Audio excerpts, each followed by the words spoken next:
हम लोग सरकार में गए तो जितना विधायक है पेंशन बंद कर देंगे।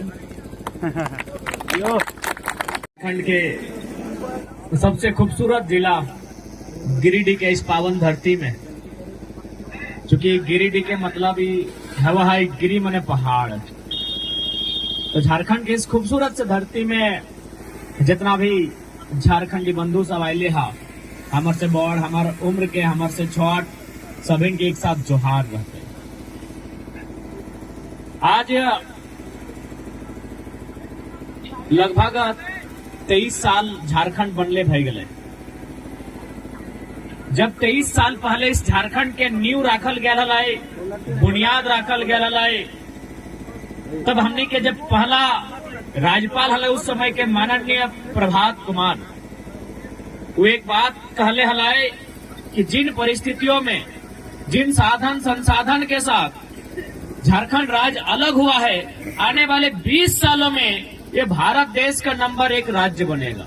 आज 20 साल हो चुके हैं और चूंकि वो स्टेटमेंट एक सीरियस पर्सन का था, हम पॉलिटिशियन को गिन सकते हैं कि वे लोग जोकिंग करते हैं, झूठे वादे करते हैं, मजाक करते हैं, कि किसी लेजिस्लेटिव असेंबली के मेंबर का नहीं, ये स्टेटमेंट झारखंड के पहले राज्यपाल, जिसे हम राज्य का पहला नागरिक कहते हैं, एक सीरियस पर्सन का स्टेटमेंट था कि झारखंड आने वाले 20 सालों में भारत देश का नंबर 1 राज्य बनेगा। क्या बना है? नहीं। एक सवाल आज झारखंड के तमाम 32,000 गांवों से आती है कि क्या झारखंड राज्य नंबर 1 पे काबिज हुआ है? अरे नंबर 1 तो छोड़िए, नंबर 5 तक काबिज नहीं हुआ है। तो कहीं ना कहीं इसका 2 ही कारण है, एक शासन का, दूसरा प्रशासन का। यदि ये 2 लोग ठीक हो जाएंगे तो मुझे पूर्ण विश्वास है, अगर हम लोग रोड मैप के साथ एक प्री प्लानिंग के साथ चले और अगर युवा, इस राज्य के अभिभावक, इस राज्य का तमाम वर्ग अगर हमें सपोर्ट करे तो आने वाले 5 सालों में टॉप 5 पर झारखंड को पहुंचाया जा सकता है। अब आप सवाल करेंगे कि झारखंड, चूंकि किसी का उन्नति अर्थ पे डिपेंड करता है, हम लोग यहाँ जितने लोग आए हैं मैक्सिमम पढ़ने वाले छात्र हैं, हम लोग इसलिए पढ़ते हैं कि भविष्य में एक नौकरी करें ताकि 2 पैसे कमाया जाए। यानी आज जो मॉडर्न इंडिया है या फिर जो मॉडर्न वर्ल्ड है, इसकी आधारशिला कहीं ना कहीं इकोनॉमी है, पैसा है, बैंक बैलेंस है। तो यदि हम झारखंड की उन्नति की बात करें तो हमें विशेष कुछ करने की आवश्यकता नहीं है। ये झारखंड अकेले 40% खनिज संपदा देता है। बस हम क्या करेंगे कि जो गलत तरीके से काम हो रहे हैं उन्हें रोक लगा देंगे। उदाहरण के लिए हम लोग बार बार सरकार की गलत नीतियों की आलोचना करते हैं। हाल ही फिलहाल हम लोग आलोचना कर रहे थे कि वर्तमान में सरकार अपने मंत्रियों के लिए 70 करोड़ का आवास लेकर आई है। हम उन 70 करोड़ को अगर 24 से डिवाइड करेंगे तो 24 का 24, 24 48, 24 72 होता है। यानी एक जिला को 3 करोड़ की राशि जाएगी केवल उनके आवास को काटकर। इसी प्रकार से विधायकों के आवास में खर्चा है, इसी प्रकार की सरकार की जो सुख सुविधाएं हैं उनमें खर्चा है। अरे उतना तो छोड़िए, भारतीय संविधान जो हमारी अनुसूचियां होती है, अनुसूची 7 होती है, अनुसूची 7 में राज्य सरकार की अधीन शक्तियां होती हैं, उसमें जो राज्य का पेंशन और भत्ता होता है राज्य सरकार की जिम्मेदारी होती है। अगर आज झारखंड सरकार में जो एमएलए हैं उनका पेमेंट 2,72,000 है। आप सोच के देखिए, ये सेवा के लिए जाते हैं, ये बार बार कहते हैं हम जनता के सेवक हैं, तो 2,72,000 पेमेंट तो नहीं होना चाहिए। तो हम लोग इसको एक अलग व्यवस्था में लेके आएंगे और पॉसिबल ही है, क्योंकि ये राज्य सरकार की शक्तियों के अधीन होता है। यानी जो राज्य सरकार को जो भत्ता जाता है, राज्य सरकार को जो पेमेंट जाता है, ये राज्य सरकार के अधीन होता है। यानी ये राज्य सरकार के अधिकार के क्षेत्र में आता है, उनकी शक्तियों में बाध्य होता है। इसलिए अगर हम इस राज्य को सुधारना चाहें तो उसके लिए अगर राज्य को चलाने वाले लोग अपनी नीति और नियत को सुधार ले तो ये राज्य वास्तव में पूरे भारत देश का सबसे खूबसूरत राज्य है।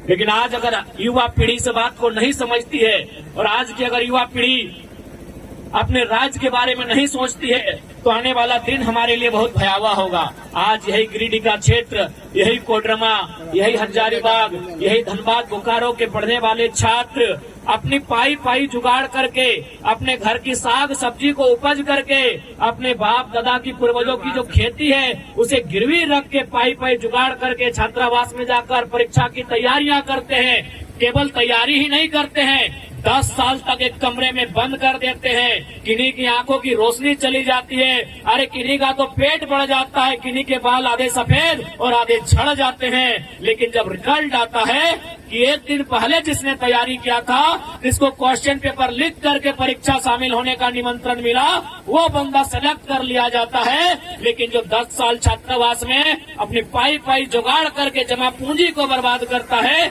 उसे कहीं जगह नहीं मिलती, तब तकलीफ होता है। इसलिए आज पढ़ने वाले नौजवान, अभिभावक सभी को इस राज्य की उन्नति के बारे में, इस राज्य के हितार्थ के बारे में आपको सोचना होगा। और ये इसलिए सोचना होगा कि आज बेशक हम लोग गिरिडीह में आके खड़ा है, लेकिन हमें कभी उम्मीद नहीं थी, ना कभी मैंने सपने में सोचा था कि धनबाद के एक छोटा साधारण सा लड़का 20-25 की संख्या में, 50-100 की संख्या में जिन सभाओं को संबोधन किया करता था, मानव श्रृंखला से पहले मुझे उम्मीद नहीं थी कि एक दिन पूरा झारखंड सुनेगा। इसका मतलब यही हुआ कि केवल ये शख्स जो आपके सामने खड़ा है, ये मैं नहीं होके आप सभी की आवाज हम है। यानी जो बातों को मैंने रखा, जिन बातों को आज 2 सालों से लगातार मैंने मीडिया के माध्यम से, सड़क के माध्यम से उठाने का काम किया, हर एक झारखंडी चाहता था कि कोई फ्रंट पे आए, लीड करे और बोले। वो कहते हैं ना, हर कोई चाहता है कि बिल्ली जब आए तो पता चले, लेकिन भाई घंटी बांधेगा कौन? तो बस हमने ज्यादा कुछ नहीं किया है, उस बिल्ली की गर्दन में जाके घंटी बांधने का काम किया है। बाकी हर एक झारखंडी की आवाज है। ऐसा नहीं कि नहीं पढ़ने वाले नौजवान जो बेरोजगार हैं वही लोग हमारे सपोर्ट में, जी नहीं। जो हमारे डीएसपी रैंक के हैं, जो हमारे टीचर है, गवर्नमेंट टीचर हैं, जो हमारे इंजीनियर हैं, वे लोग भी लगातार संपर्क करते हैं कि हम लोग आज कई सालों से फलाने विद्यालय में सेवा दे रहे हैं, लेकिन 2 साल पहले जो बंदा यूपी बिहार से चल के आया, आज वो प्रिंसिपल है। आप गिरिडीह के तमाम हाई स्कूल का सर्वे कर ले, तमाम +2 का सर्वे कर ले, तो आज जो आवाज हम लोग बन रहे हैं, जो बातें हम लोग कर रहे हैं, ये एक वर्ग की नहीं, एक जात की नहीं, एक क्लास की नहीं, ये पूरे झारखंड की आवाज है। आज जहां तक गिरिडीह का प्रश्न है, सुनने में आया है कि जमशेदपुर के बाद अगर सबसे ज्यादा छोटी मोटी में फैक्ट्रियां, कंपनियां, उद्योग अगर कहीं है तो गिरिडीह में है। लेकिन ये भी आपको जानना होगा कि आज अगर दिल्ली की बात करें, महाराष्ट्र की बात करें, हैदराबाद की बात करें, क्योंकि मैं वहां से होके आया हूं, सबसे ज्यादा जो लेबर हमें मिले, सबसे ज्यादा जो मजदूर मिले, वो गिरिडीह के थे। सबसे ज्यादा मजदूर जो हमें दिल्ली में मिले, हैदराबाद में मिले, वो गिरिडीह के थे। कहाँ के थे? आपके डुमरी के थे, बगोदर के थे, धनवार के थे, बिरनी के थे। तो मैक्सिमम जो वर्कर जिनको आप लेबर बोलते हैं, वो हमें दिल्ली में मिले, वो गिरिडीह के थे। तो ऐसे में एक सवाल ये भी बनता है भाई कि जब फैक्ट्रियां हमारी जमीनों पर, ये खंडोली का डैम का पानी हमारी जमीनों पर, तो इस पानी से हमको क्या लाभ मिल रहा है? एक सवाल बनता है।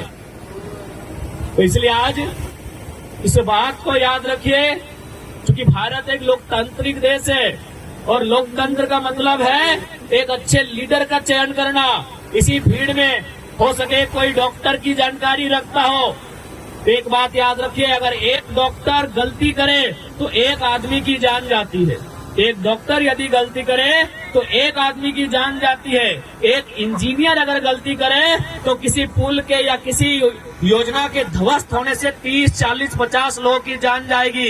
एक ड्राइवर अगर गलती करे तो हार्डली 5, 10, 50 लोगों की जान जाएगी। लेकिन अगर एक लीडर गलती करे, जान जाए या ना जाए, जीते जी मुर्दा कर देंगे। इस बात को जान लीजिए, जीते जी आपको मुर्दा कर देंगे। इसलिए एक लीडर का गलती नहीं होना चाहिए। बाकी लोग अगर गलती करेंगे तो मिनिमम लोगों को नुकसान होगा, एक लीडर अगर गलती करेगा तो मैक्सिमम लोगों को नुकसान होगा। इसलिए आज इस राज्य को पढ़े लिखे युवाओं की दरकार है, जो दिल्ली में जाए या राजधानी में जाए, आपके नेतृत्व को रख सके। अभी उदाहरण के लिए, कल मैं रामगढ़ से होके आया। रामगढ़ में रामगढ़ बोकारो, वहां 3 को सड़क आया है, 3 को सड़क बन रहा है। उन्होंने बताया कि मैंने 30 लाख में सड़क के किनारे जमीन खरीदा था, इस सरकारी सड़क में वो मेरा सारा जमीन चला गया और बदले में हमको मात्र 4 लाख मिला। क्योंकि उसने रेट क्या मिला था, क्योंकि सड़क किनारे जमीन थी, जाहिर सी बात है अगर उसने 30 डिसमिल लिया होगा तो 30 लाख लगा होगा। लेकिन सरकारी रेट में क्या है, 16,000, 15,000। बताइए, अगर आपका एक लीडर होता तो सदन में जाके इस चीज को प्रेजेंट करता कि भाई आप उसके 40 साल की नहीं 40 पीढ़ी की जमा पूंजी को ले रहे हैं, तो एक ऐसा मुआवजा लगाइए। ऐसे भी आप सड़क बनाते हैं या फिर कोई भी सरकारी योजना लेके आते हैं, कॉर्पोरेट को फायदा होता है, टेंडर लेने वाले को फायदा होता है, जो ब्यूरोक्रेट्स होते हैं उनको फायदा होता है, जो डिपार्टमेंट के मिनिस्टर होते हैं उनको फायदा होता है। तो उस जमीन के मालिक को फायदा क्यों नहीं होना चाहिए जिसका जमीन गया है? क्योंकि हाउस में रखने वाला आपकी बात को कोई नहीं है। हाउस में जब तक आपका रिप्रेजेंटेटिव नहीं मिलेगा जो आपकी बातों को रख नहीं पाएगा, इसी प्रकार हमारा नुकसान होगा। इसलिए आज हाउस में अच्छे लीडर को भेजिए जो हमारी बातों को रख सके, जिनकी योजनाओं में, जिनकी तर्क संगत बातों में एक ऐसी शक्ति हो जो झारखंड का जीर्णोद्धार कर सके। इसलिए आज चूंकि हम लोग ज्यादा समय बोल पाने में असमर्थ हैं, अस्वस्थ है बहुत ज्यादा, लेकिन फिर भी मैंने आमंत्रण था कि इस कार्यक्रम में हमें आना है, इसलिए आज जितने भी नौजवान आए हैं, भारत एक लोकतांत्रिक देश है, हम लोग लोकतंत्र की मर्यादा का अनुकरण करते हुए हम लोग राजनीतिक बदलाव का जो संकेत दिए हैं इस राज्य में, और ये संभावना दिख रही है। इस बात को मानिए, और कहते हैं ना कि जब जब अन्याय होता है, जुल्म होता है, कोई ना कोई आके खड़ा होता है। आज 2 साल पहले हमें कोई नहीं जानता था, मेरे प्रखंड से बाहर लोग मुझे नहीं जानते थे। मैं आपका ये खंडोली डैम जब 3री या 4थी क्लास में था, 2004-5 के आसपास तब आया था। लेकिन आज पूरे राज्य के लोग अगर जान रहे हैं तो कहीं ना कहीं वही नियति की मांग है, समय की मांग है, वही लाचार बेबसों की आवाज बने हैं, तब जाकर आज आपके बीच में खड़ा हूं। इसलिए आज मैं आज के इस सभा के माध्यम से तमाम झारखंड वासियों से अपील करूंगा, उनसे निवेदन करूंगा कि इस आंदोलन में हमारा हिस्सा बनेंगे। ये आंदोलन हमारे लिए नहीं, ये आंदोलन आने वाली पीढ़ी के लिए भी है। ये आंदोलन, ये राजनीतिक चेतना झारखंड के आने वाले भविष्य को सुदृढ़ करेगी। इसलिए आज जितने भी नौजवान, जितने भी अभिभावक इस मिट्टी से आकर जुड़े हैं, हमारी बातों को सुनने के लिए आए हैं, उन सभी से मेरा अनुरोध होगा, आज इस झारखंड राज्य की जो कल्पना की गई थी, आज कहीं ना कहीं वो कल्पना बन के रह गई है। उस कल्पना को अगर हकीकत का रूप देना है तो नौजवान आपको सोचना होगा।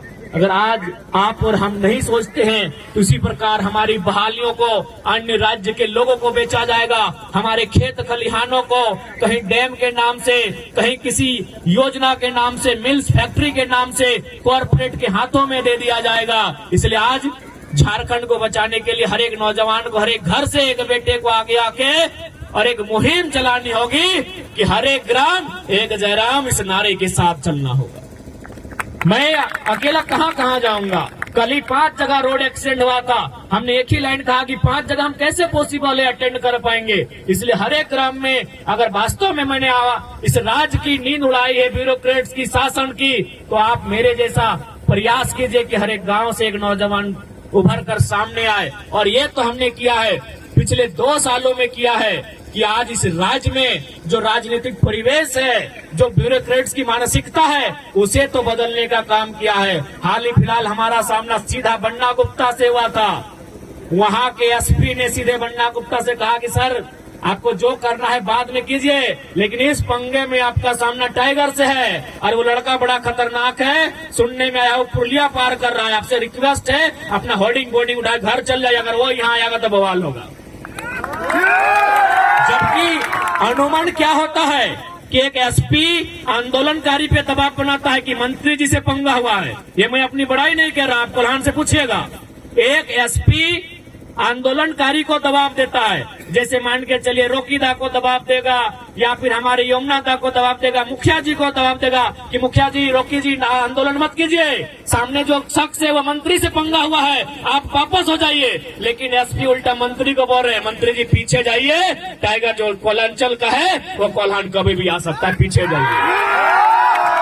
और अब पता कीजिए, मंत्री को पन्ना गुप्ता को अपना होर्डिंग बोर्डिंग शोर्डिंग उखाड़ के घर लेके जाना पड़ा। सोशल मीडिया में देख लीजिए, अपना एक एक पोस्टर उखाड़ कर उस बांध में जो उन्होंने कब्जा किया था, उस जमीन में जो कब्जा किया था, मंत्री को पीछे हटना पड़ा। ये 2 साल का इतिहास, ये 2 साल का आंदोलन का देन है। इसलिए आप सोचिए कि हम लोग कहीं नहीं है, कुछ नहीं है, अरे वो वार्ड सदस्य नहीं है। अगर हम लोग कहीं दिल्ली अगर एमपी बन के एमएलए बन के चयन होके आते हैं तो केवल सोचिए कि हम लोग क्या कर सकते हैं।